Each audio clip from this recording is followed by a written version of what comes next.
The residential water heater was invented back in 1889, and the basic concept still holds water today. It heats water, usually with natural gas, propane, or electricity. Then it keeps it continuously hot, so that you always have a supply on tap. Life without it would mean a lot of cold showers. Water heaters may look uninspiring, but inside, they're hot stuff. To make one, a hydraulic press transforms a round steel blank into a dome shape. This dome will form the base of a gas-heated tank, and it will hold the burner. Next, rollers behind and above curl a sheet of steel around a cylinder. This forms the inner tank shape. A seam welder device then pinches the two ends of the tank shape together and welds them.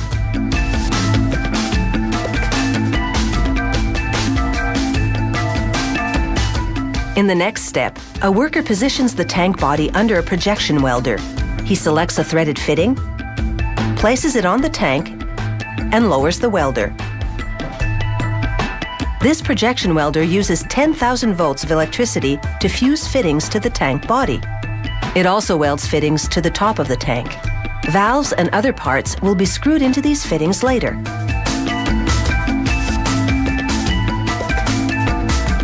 Next, a press applies over 27 tons of force to fit a top onto the tank.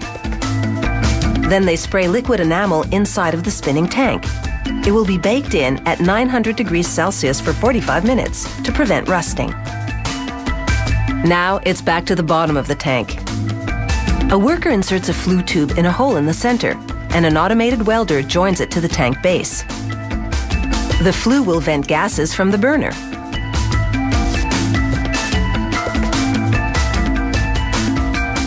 After anti-rust enamel coating is baked onto the base and flue, they lower the tank body onto it. Next, robotic welding arms work both ends of the tank. One welds the base to it, the other bonds the flue to the top. Now, the pressure test. They pump air into the tank and then pour water over the outside. If water bubbles on the tank, it means air is escaping and there's a leak that needs to be fixed. Here, they install elements in an electric water heater. And they hook up a thermostat and the wires that run to it.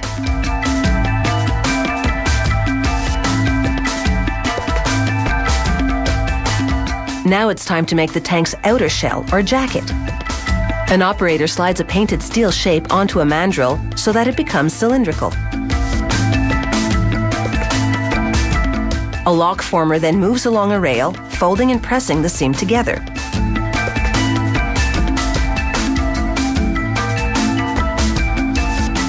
Next, a roll former crimps the top and bottom edges so that lids can be easily installed.